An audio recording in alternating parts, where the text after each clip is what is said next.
Pendant plus de 3000 ans, le masque d'or du pharaon Toutankhamon est resté caché dans la vallée des rois.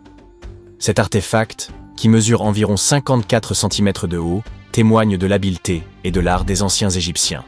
Mais personne ne s'attendait à ce que les rayons X révèlent son plus grand secret.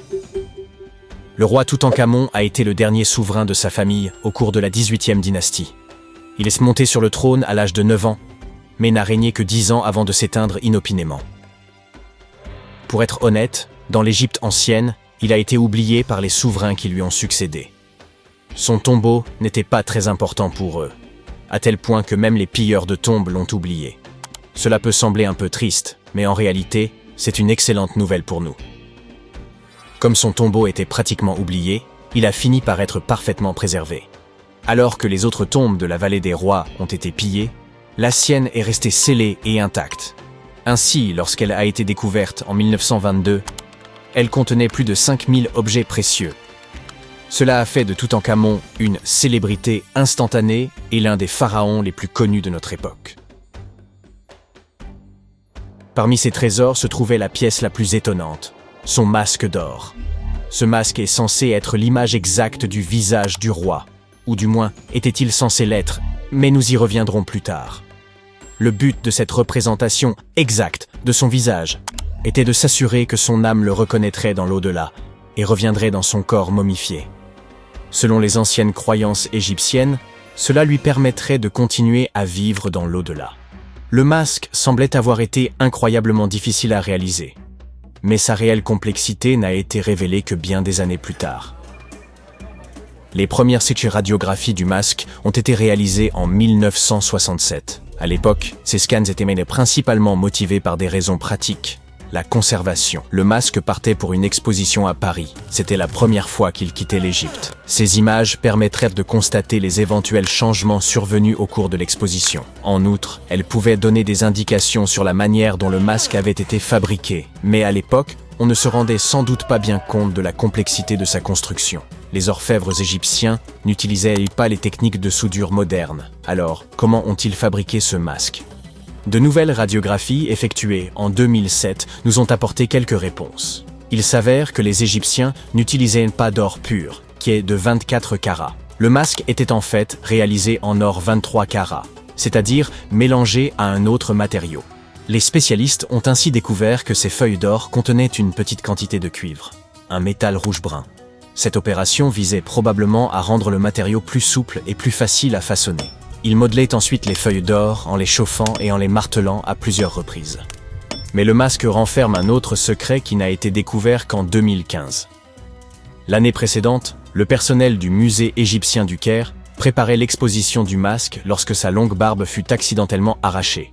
Selon un autre scénario, la barbe se serait détachée au fil du temps et serait tombée toute seule. Quoi qu'il en soit, le fait que la barbe du roi Toutankhamon se soit détachée a causé beaucoup de tension. Après tout, il s'agit de l'une des plus grandes attractions touristiques du Caire, et les experts devaient donc régler le problème très rapidement. Le processus de restauration a commencé par un relevé détaillé de l'état du masque. Pour ce faire, ils ont dû effectuer un scan tridimensionnel complet de l'artefact. Et par hasard, ils ont trouvé quelque chose de très intéressant à l'intérieur. Dans la barbe royale se trouve un tube en or, une structure intrigante que les Égyptiens ont probablement utilisée pour attacher la barbe au reste du masque.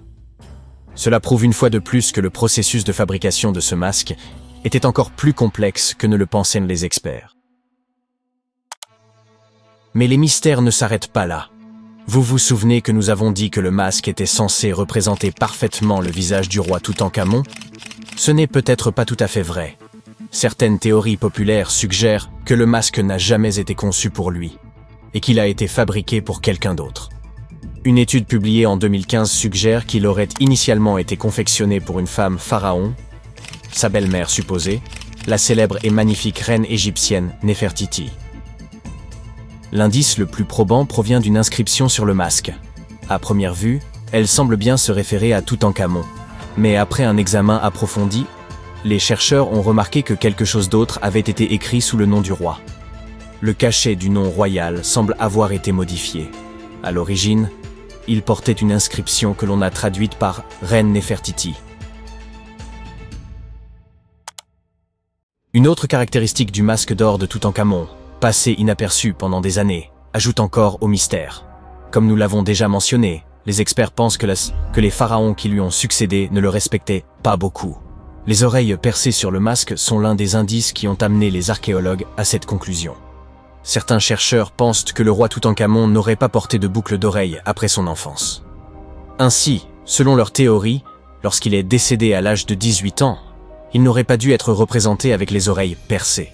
Cela pourrait également confirmer l'idée que le masque appartenait à l'origine à Néfertiti, ou peut-être à quelqu'un qui n'était même pas lié au roi Toutankhamon. Mais le masque n'est pas la seule source de mystère. En fait, sa tombe entière est truffée d'énigmes. Récemment, des historiens ont découvert un indice indiquant que l'endroit où le roi Toutankhamon était censé être enterré avait été changé à la dernière minute. Pendant des années, les experts se sont demandé pourquoi un pharaon qui a régné pendant 9 ans avait fini dans une tombe aussi simple. Comparé à la grandeur des tombes d'autres pharaons, sa tombe semble un peu ordinaire. L'idée qu'un roi comme Toutankhamon puisse avoir un lieu de repos aussi banal ne correspond pas au pouvoir et à l'importance qu'il devait avoir dans l'Égypte ancienne. Alors, que s'est-il passé? Apparemment, cela pourrait avoir un rapport avec son successeur, le pharaon Haï. Après la mort du roi Toutankhamon, les chercheurs pensent qu'Haï a fait en sorte de l'effacer de l'histoire de l'Égypte.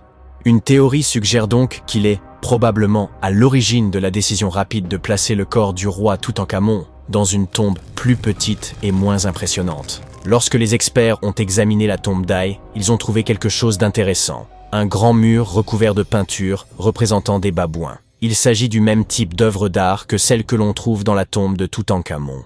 Il semble que ce soit la même personne qui ait choisi les œuvres d'art pour les deux tombes. La conception et la décoration des deux tombes sont presque identiques, ce qui suggère qu'une main commune les a réalisées. Mais il y a une différence essentielle. La tombe d'Haï est digne d'un roi. Elle est beaucoup plus grande et plus somptueuse, même si le style et les œuvres d'art sont similaires à ceux du tombeau de Toutankhamon. Cette théorie suggère donc qu'Haï aurait décidé du contenu des deux sépultures. Comme Toutankhamon est décédé subitement à un jeune âge, son grand tombeau n'a pas été achevé à temps. Habituellement, les pharaons entreprenaient la construction de leur tombe de leur vivant, afin de s'assurer que tout soit parfait. Mais Toutankhamon est décédé alors qu'il n'avait que 18 ans, et le temps lui a donc manqué. Et a peut-être profité de la situation pour commander une tombe plus petite pour Toutankhamon et garder la plus grande pour lui. Les experts pensent que cette théorie expliquerait pourquoi la tombe de Toutankhamon est si simple et comment Haï a réussi à effacer sa mémoire de l'histoire si facilement. En fin de compte, l'histoire du masque et du tombeau du roi Toutankhamon est empreinte de mystère et d'intrigue. Chaque nouvelle découverte jette un peu plus de lumière sur ce qui s'est réellement passé il y a tant d'années. Mais une chose est sûre, l'Égypte ancienne a encore bien des secrets à nous livrer. Et le roi Toutankhamon continuera de fasciner les hommes dans les années à venir.